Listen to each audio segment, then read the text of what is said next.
Hello friends, कैसे हो आप सभी। आप सभी स्वस्थ मस्त ज़बरदस्त होंगे। मेरे प्यारे दोस्तों, थंबनेल तो आपने देख ही लिया होगा।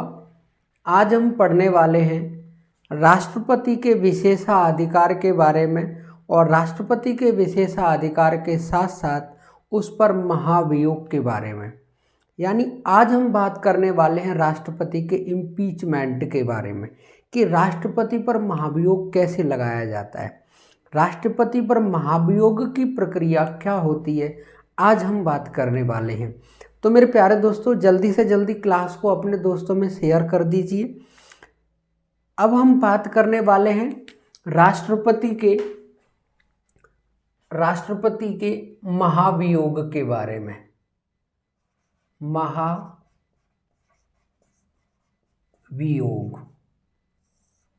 यानी ये राष्ट्रपति का महाभियोग होता क्या है। तो इसके बारे में यदि हम महाभियोग के बारे में बात करें तो राष्ट्रपति का जो महाभियोग है, ये 2 आर्टिकलों में इसका उल्लेख दे रखा है। यदि हम जिन आर्टिकलों की बात करें, एक तो है आर्टिकल 61 और एक है 56। ये 2 आर्टिकलों में महाभियोग शब्द के बारे में बता रखा है। महाभियोग शब्द जो राष्ट्रपति से संबंधित है। यदि हम आर्टिकल 56 की बात करें तो 56 में राष्ट्रपति के बारे में बोल रखा है कि राष्ट्रपति को महाभियोग लगा करके भी हटाया जा सकता है। क्योंकि जब हमने आर्टिकल 56 पढ़ा था, 56 में राष्ट्रपति का कार्यकाल दे रखा है। जब 56 में राष्ट्रपति का कार्यकाल दे रखा है, कार्यकाल 5 वर्ष का होता है, तो 5 वर्ष से पहले भी तो राष्ट्रपति हट सकता है। जब राष्ट्रपति 5 वर्ष से पहले हट सकता है तो हटने का कारण क्या हो सकता है, तो उसमें एक कारण महाभियोग भी हो सकता है कि महाभियोग लगाकर राष्ट्रपति को 5 वर्ष कार्यकाल खत्म होने से पहले भी हटाया जा सकता है। तो राष्ट्रपति को महाभियोग लगा करके हटा सकते हैं, इस बात का उल्लेख आर्टिकल 56 में है। और महाभियोग की प्रक्रिया क्या होगी, इस बात का उल्लेख आर्टिकल 61 में। तो आर्टिकल 61 में राष्ट्रपति पर महाभियोग की प्रक्रिया के बारे में दे रखा है कि प्रक्रिया क्या होगी। तो मेरे प्यारे दोस्तों, मैं बता दूं कि महाभियोग के बारे में कि राष्ट्रपति को अगर कोई हटाता है तो वो कौन हटाती है, संसद। यानी राष्ट्रपति को कौन हटा सकता है, संसद हटा सकती है। तो राष्ट्रपति को हटाने की जो बात है, राष्ट्रपति यानी संसद के 2 सदन हैं, एक तो है लोकसभा और एक है राज्यसभा। यानी संसद के 2 सदन हैं, एक लोकसभा है और एक राज्यसभा है। राष्ट्रपति को आर्टिकल 61 के अनुसार जो प्रक्रिया से हटाया जाता है उसे हम क्या कहते हैं, महाभियोग प्रक्रिया। तो मेरे प्यारे दोस्तों, राष्ट्रपति को जो हटाने की प्रक्रिया है उस बात का उल्लेख कहाँ पर है, आर्टिकल 61 में। तो हम यहाँ पर बात करें आर्टिकल 61 के अनुसार कि राष्ट्रपति को हटाने की प्रक्रिया क्या है। तो मेरे प्यारे दोस्तों, राष्ट्रपति को जो हटाता है वो संसद हटाती है। संसद के 2 सदन हैं, लोकसभा और राज्यसभा। ये लोकसभा और राज्यसभा ये 2 सदन हैं। कहा जाता है आर्टिकल 61 के अनुसार राष्ट्रपति को हटाने के लिए प्रस्ताव किसी भी सदन में लाया जा सकता है। यहाँ कोई फिक्स नहीं है कि लोकसभा में लाया जाएगा या राज्यसभा में लाया जाएगा। मेरे कहने का मतलब यह है, इस आर्टिकल में लिखा है 61 में कि राष्ट्रपति को हटाने के लिए प्रस्ताव किसी भी सदन में लाया जा सकता है। दोनों में से किसी भी सदन में लाया जा सकता है, और जिस भी सदन में लाया जाएगा उसकी 1/4 सदस्य संख्या प्रस्ताव लेकर के आएगी। और ये 1/4 किसका होगी, कुल सदस्यों का। किसका, कुल सदस्यों का। यानी जिस भी सदन में लाया जाएगा उस सदन की कुल सदस्य संख्या का 1/4 सदस्य प्रस्ताव लेकर के आएंगे। तो प्रस्ताव किसी भी सदन में लाया जा सकता है। जब प्रस्ताव जिस सदन में भी लाया जाएगा, प्रस्ताव पर चर्चा होगी। यानी प्रस्ताव पर चर्चा होगी, लेकिन प्रस्ताव पर चर्चा होने से 14 दिन पूर्व 14 दिन पूर्व राष्ट्रपति को सूचना देनी होगी। यानी मेरे कहने का मतलब यह है, आर्टिकल 61 में लिखा है कि राष्ट्रपति को हटाने के लिए प्रस्ताव हम किसी भी सदन में ला सकते हैं। जिस भी सदन में लाया जाएगा प्रस्ताव, उस सदन की कुल सदस्य संख्या का 1/4 सदस्य प्रस्ताव लेकर के आएंगे। जब 1/4 सदस्य प्रस्ताव लेकर के आएंगे, प्रस्ताव पर चर्चा होने से 14 दिन पहले, प्रस्ताव तो कभी भी लाया जा सकता है, लेकिन प्रस्ताव पर चर्चा होगी उससे 14 दिन पहले राष्ट्रपति को सूचना दी जाती है कि आपको हटाने के लिए प्रस्ताव लाया जा चुका है। तो प्रस्ताव पर चर्चा होगी, राष्ट्रपति खुद आ सकते हैं, राष्ट्रपति अपने संबंधित किसी व्यक्ति को भेज सकते हैं अपने विचार रखने के लिए। लेकिन कहने का मतलब यह है, जब भी प्रस्ताव पर चर्चा होगी राष्ट्रपति खुद आ सकते हैं, राष्ट्रपति किसी संबंधित व्यक्ति को भेज सकते हैं, और जब चर्चा होगी उनके विचार से संबंधित हाउस यदि संतुष्ट नहीं होता है तो वह 2/3 बहुमत से प्रस्ताव पास कर देगा। यानी उन्होंने प्रस्ताव पर अपने विचार रखे, अपने बारे में उन्होंने बताया, लेकिन उनके विचारों से संबंधित हाउस यदि संतुष्ट नहीं होता है तो वो हाउस अपनी कुल सदस्य संख्या के 2/3 बहुमत से प्रस्ताव पास करके दूसरे सदन में भेजेगा। यदि दूसरे सदन में भेजेगा और दूसरा सदन भी 2/3 बहुमत से प्रस्ताव स्वीकार कर लेता है तो ऐसी स्थिति में राष्ट्रपति का पद खाली माना जाता है। मेरे प्यारे दोस्तों, ये पेपर में कई बार आ चुका है कि राष्ट्रपति को हटाने की प्रक्रिया का उल्लेख किस आर्टिकल में है, 61 में। 61 में जो प्रक्रिया दे रखी है वो क्या है, वो महाभियोग की प्रक्रिया है। और महाभियोग की प्रक्रिया में संसद के किस बहुमत से राष्ट्रपति को हटाया जा सकता है, तो राष्ट्रपति को जो हटाया जाएगा वो संसद के दोनों सदनों के 2/3 बहुमत से राष्ट्रपति को हटाया जाएगा। जैसे ही एक सदन 2/3 बहुमत से प्रस्ताव पास करके दूसरे सदन में भेजेगा और दूसरा सदन भी 2/3 बहुमत से प्रस्ताव स्वीकार कर लेता है तो ऐसी स्थिति में राष्ट्रपति का पद खाली माना जाता है। तो मेरे प्यारे दोस्तों, अब यहाँ पर ये बात माइंड में आ रही होगी कि जब प्रस्ताव जिस भी सदन में रखा जाता है, मान लो लोकसभा में प्रस्ताव रखा गया, अब प्रस्ताव पर चर्चा होनी है तो चर्चा होने से 14 दिन पहले राष्ट्रपति को सूचना दी जाएगी। अब आपके माइंड में क्वेश्चन आ रहा होगा कि राष्ट्रपति को सूचना देगा कौन? तो मेरे प्यारे दोस्तों, बिल्कुल स्पष्ट कर दें यहाँ भी, राष्ट्रपति को सूचना संबंधित सदन का अध्यक्ष देगा। यदि प्रस्ताव लाया गया है लोकसभा में तो लोकसभा स्पीकर राष्ट्रपति को सूचना देगा कि आपको हटाने के लिए प्रस्ताव लाया जा चुका है, प्रस्ताव पर चर्चा होगी, 14 दिन पहले राष्ट्रपति को वो लोकसभा अध्यक्ष बताएगा। यदि प्रस्ताव राज्यसभा में लाया गया होगा तो फिर संबंधित यानी राज्यसभा का सभापति वो राष्ट्रपति को जाकर के बताएंगे कि आपको हटाने के लिए प्रस्ताव लाया जा चुका है, आप प्रस्ताव पर चर्चा के लिए तैयार रहिए। तो मेरे प्यारे दोस्तों, राष्ट्रपति को किस विधि से हटाया जाता है? संसद की दोनों सदनों की 2/3 सदस्य बहुमत से, यानी 2/3 बहुमत से राष्ट्रपति को हटाया जाता है। अब मेरे प्यारे दोस्तों, यदि हम यहाँ पर बात करें कि राष्ट्रपति को जो हटाया जाता है, राष्ट्रपति का पद खाली मान लिया जाता है, अब यहाँ से जो अगला क्वेश्चन बनता है वो क्वेश्चन इस प्रकार बनता है कि राष्ट्रपति को जो हटाने के लिए महाभियोग प्रक्रिया लाई जाती है उसमें कौन भाग लेता है, कौन भाग नहीं लेता? क्योंकि जब राष्ट्रपति का चुनाव होता है, हमने निर्वाचक मंडल देखा है कि राष्ट्रपति के चुनाव में कुछ वे सदस्य हैं जो मनोनीत हैं, वो राष्ट्रपति के चुनाव में भाग नहीं लेते। तो यहीं पर हम बात करें कि राष्ट्रपति के चुनाव में पहली बात यह है कि राष्ट्रपति को 2/3 बहुमत से हटाया जाता है। 2/3 बहुमत से हटाया जाता है। दूसरा पॉइंट ये है कि राष्ट्रपति के महाभियोग में मनोनीत सदस्य भी भाग लेते हैं। मनोनीत सदस्य कहाँ के? संसद के।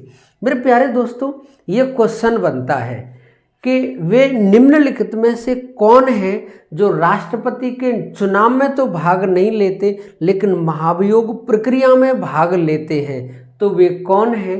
मनोनीत सदस्य। ये बहुमत से राष्ट्रपति को हटाया जाता है।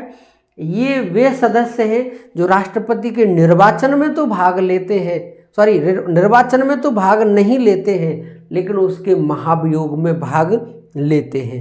अगला क्वेश्चन ये बनता है कि जो हमने देखा है कि राष्ट्रपति के चुनाव में 28 राज्य की विधानसभा, 28 राज्य की विधानसभा कौमा दिल्ली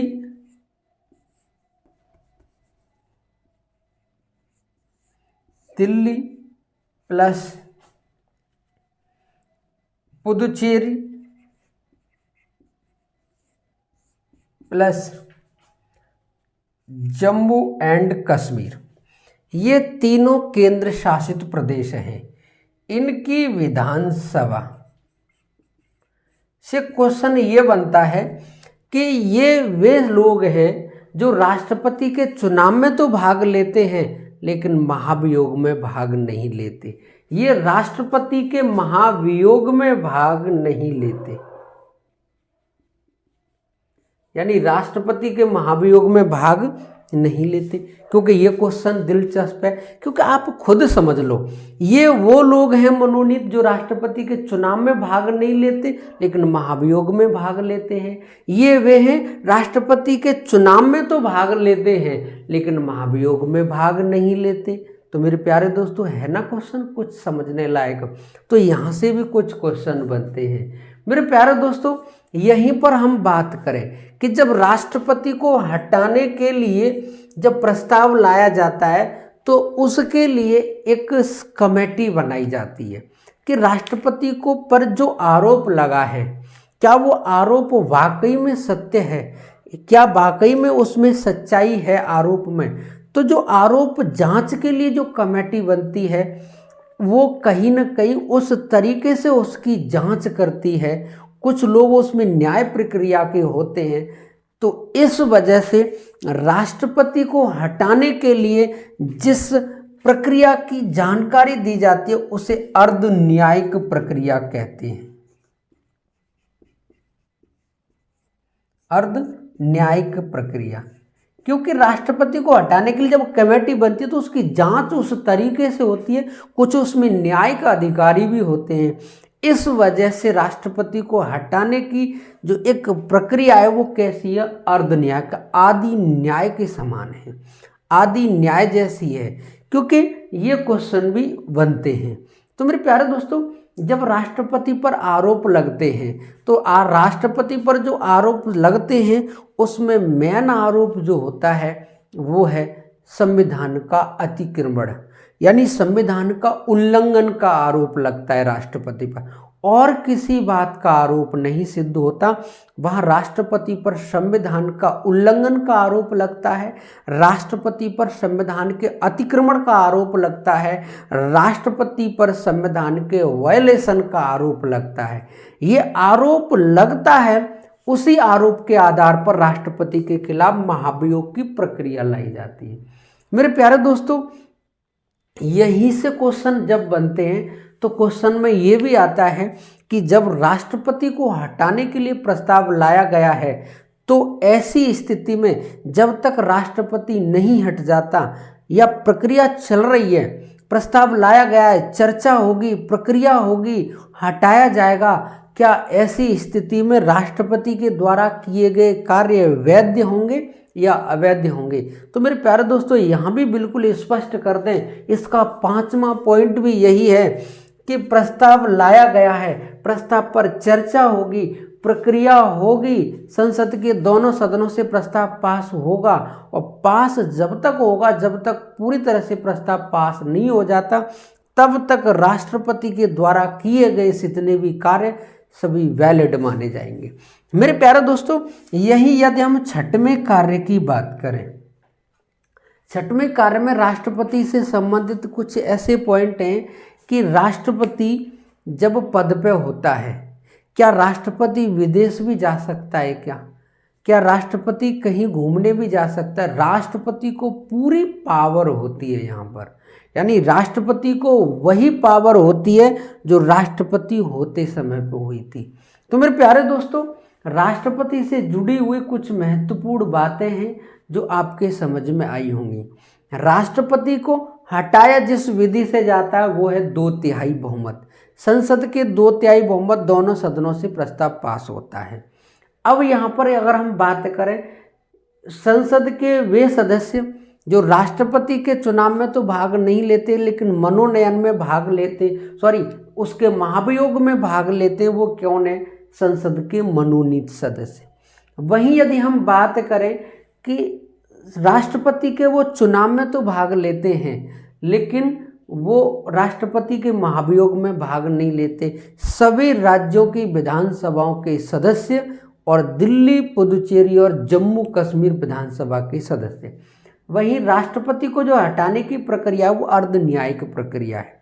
यहीं पे ये लिखा है कि राष्ट्रपति जब पद पर रहता है तो पद पर रहते हुए वो जितने भी काम करेगा जब तक नहीं हट जाता है तब तक उसके कार्य वैध माने जाएंगे। मेरे प्यारे दोस्तों, यही हम अगले पॉइंट की बात करें, ये है कि मान लो ये संसद है, संसद के 2 सदन हैं, एक तो लोकसभा और एक राज्यसभा। लोकसभा ने 2/3 बहुमत से प्रस्ताव पास करके और कहाँ पर भेजा? राज्यसभा में। राज्यसभा ने ये प्रस्ताव पास करने से मना कर दिया तो महाभियोग वहीं की वहीं समाप्त हो जाएगा, यानी महाभियोग जो प्रस्ताव है वहीं की वहीं समाप्त हो जाएगा। यानी लोकसभा में प्रस्ताव लाया गया, लोकसभा ने 2/3 बहुमत से प्रस्ताव पास करके राज्यसभा में भेजा, राज्यसभा ने पास करने से मना कर दिया तो महाभियोग प्रस्ताव वहीं की वहीं समाप्त हो जाएगा। यदि ऐसी सेम कंडीशन इधर बनती है, इधर रखा गया प्रस्ताव और राज्यसभा ने उसको पास करके लोकसभा में भेजा और लोकसभा ने उसको पास करने से मना कर दिया, तो ऐसी स्थिति में प्रस्ताव भी वहीं की वहीं महाभियोग प्रस्ताव समाप्त हो जाएगा। तो मेरे प्यारे दोस्तों, ये भी क्वेश्चन आता है। अगला क्वेश्चन ये है, क्या राष्ट्रपति को हटाने के लिए संयुक्त बैठक बुलाई जाती है क्या? आप याद रखना, संयुक्त बैठक का उल्लेख आर्टिकल 108 में है और आर्टिकल 108 के अनुसार राष्ट्रपति को हटाने के लिए संयुक्त बैठक नहीं बुलाई जाती है। मेरे प्यारे दोस्तों, ये वे क्वेश्चन हैं जो थोड़ा हटके पेपर में आते हैं। तो मेरे प्यारे दोस्तों, आपने इस महाभियोग प्रक्रिया को अच्छी तरह से समझा होगा। अब हम बात करने वाले हैं राष्ट्रपति की विशेषाधिकार शक्तियों के बारे में। राष्ट्रपति की जो विशेषाधिकार शक्तियां दे रखी हैं वे आप कमेंट करके बताइए किस आर्टिकल में है। आप कमेंट करके बताइए किस आर्टिकल में राष्ट्रपति की विशेषाधिकार शक्तियां हैं और उनमें क्या क्या दे रखा है। आप केवल आर्टिकल बता दो, आप नहीं, चलो हम बता रहे हैं। यानी अगर हम बात करें अनुच्छेद 361 के बारे में, इसमें दे रखा है राष्ट्रपति का विशेषाधिकार। किसके बारे में दे रखा है? राष्ट्रपति के विशेषाधिकार के बारे में। राष्ट्रपति के विशेषाधिकार की अगर हम बात करें, क्या है राष्ट्रपति का विशेषाधिकार? तो आर्टिकल 361 के अनुसार, आर्टिकल 361 में कहा गया है कि राष्ट्रपति पद पर है कोई व्यक्ति, तो उसके खिलाफ भारत का कोई भी कोर्ट कैसा भी किसी भी प्रकार का कोई नोटिस जारी नहीं कर सकता। हाँ मेरे प्यारे दोस्तों, आप समझ लीजिए, यदि कोई व्यक्ति राष्ट्रपति पद पर है तो राष्ट्रपति पद पर रहते हुए उस व्यक्ति के खिलाफ भारत का कोई भी कोर्ट, कोई भी न्यायालय कोई नोटिस जारी नहीं कर सकता है। यहाँ पर 3 बातें दी गई हैं राष्ट्रपति के संबंध में। यहाँ राष्ट्रपति के संबंध में 3 प्रकार की बातें दी गई हैं। जो पहली बात है उसमें लिखा हुआ है कि राष्ट्रपति के पद पर रहते हुए कोई भी न्यायालय कोई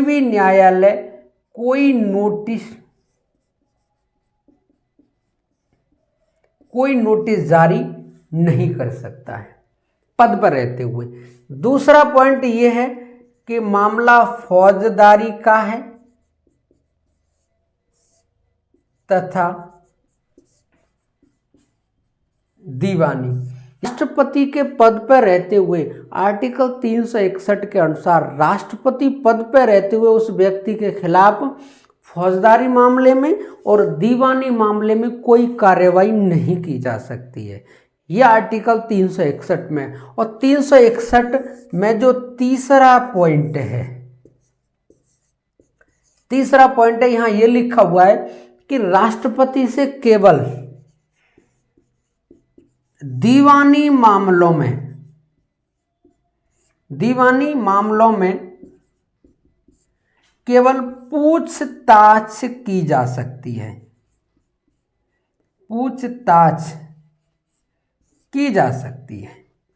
और पूछताछ की जाएगी उससे 2 माह पहले हमें राष्ट्रपति को सूचना देनी होती है कि आपके खिलाफ ये मामला है। तो 2 माह पहले राष्ट्रपति को सूचना देनी होगी।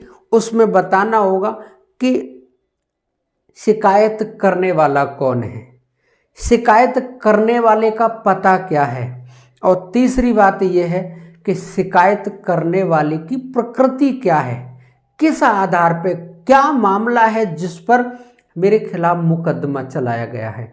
तो मेरे प्यारे दोस्तों, केवल दीवानी मामलों में राष्ट्रपति पद पर रहते हुए 2 माह पहले उनको जानकारी दे करके दीवानी मामलों में केवल सुनवाई की जा सकती है, जानकारी ली जा सकती है, बस दीवानी मामलों में। दीवानी मामले जैसे किसी का पैसा खा लिया है, किसी की ज़मीन हड़प ली है, किसी का चेक बाउंस हो गया है, तलाक का मामला है, विवाह का मामला है, और वहीं अगर बात करें गोद लेने का मामला है। ऐसी स्थिति में यदि कोई मैटर है जहाँ तक, तो वो दीवानी मामले होते हैं। फौजदारी मामले जैसे मर्डर कर दिया है किसी की हत्या कर दी है, किसी की यानी अपहरण कर लिया है, किडनैपिंग कर ली है, ऐसी स्थिति में फौजदारी मामले होते हैं। तो मेरे प्यारे दोस्तों, आर्टिकल 361 के अनुसार राष्ट्रपति को विशेषाधिकार प्राप्त है कि राष्ट्रपति पद पर रहते हुए कोई भी व्यक्ति राष्ट्रपति है तो उसके खिलाफ भारत का कोई भी न्यायालय किसी भी प्रकार का कोई नोटिस जारी नहीं कर सकता है। तो मेरे प्यारे दोस्तों, हमने आज 2 आर्टिकलों के बारे में जानकारी की है, जिसमें आर्टिकल 61 देखा। आर्टिकल 61 में राष्ट्रपति पर महाभियोग की प्रक्रिया देखी है, और वहीं हमने आर्टिकल 361 देखा है जिसमें राष्ट्रपति का विशेषाधिकार देखा है। तो मेरे प्यारे दोस्तों, ये दोनों आर्टिकल आपकी समझ में आए हों तो आप कमेंट करके बताएं कि क्लास कैसी लगी।